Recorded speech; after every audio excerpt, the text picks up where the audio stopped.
kini berstatus awas. Level tertinggi tersebut ditetapkan mulai Senin tanggal 27 November tahun 2017. Pukul 6 WITA, sejak malam Minggu, dentuman keras terdengar.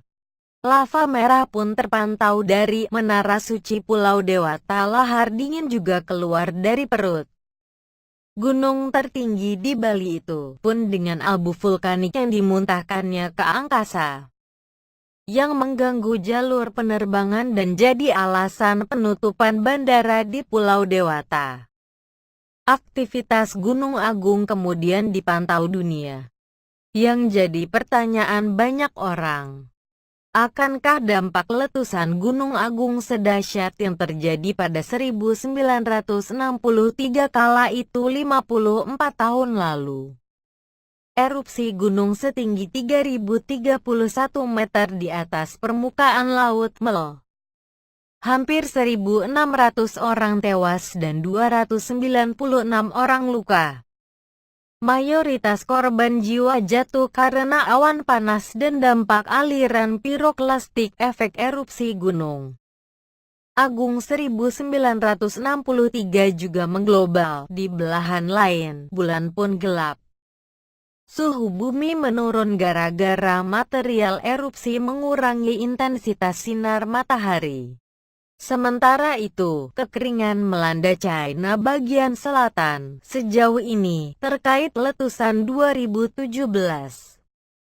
Badan Nasional Penanggulangan Bencana (BNPB) belum mencatat adanya korban baik luka-luka maupun meninggal dunia. Mantan Kepala Badan Geologi, Surono, menilai sikap masyarakat di sekitar Gunung Agung yang kini mempercayai penjelasan ilmiah daripada pertimbangan juru kunci yang didasarkan pada mitos ikut andil mencegah jatuhnya korban jiwa. Menurut dia, dalam hal mitigasi, subjek terpenting adalah masyarakat sekitar zona bencana. Kalau gunungnya meletus, ya meletus saja.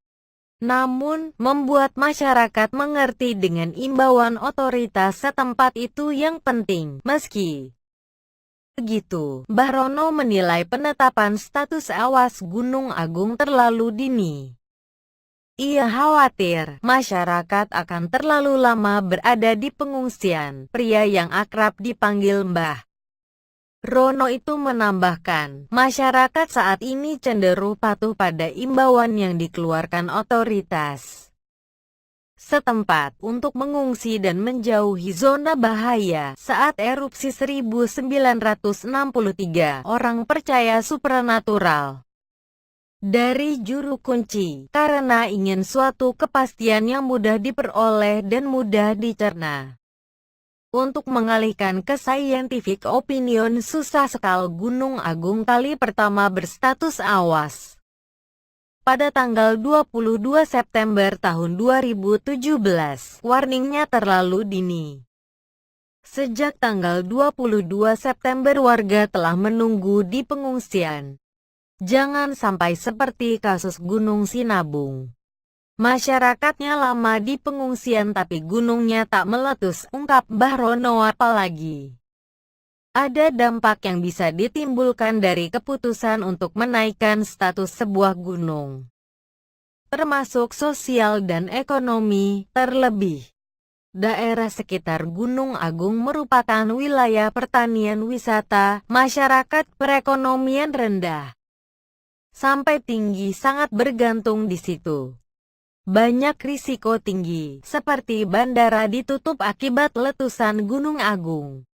Itu yang menuntut akurasi pemantauan gunung api, tambah Bahrono.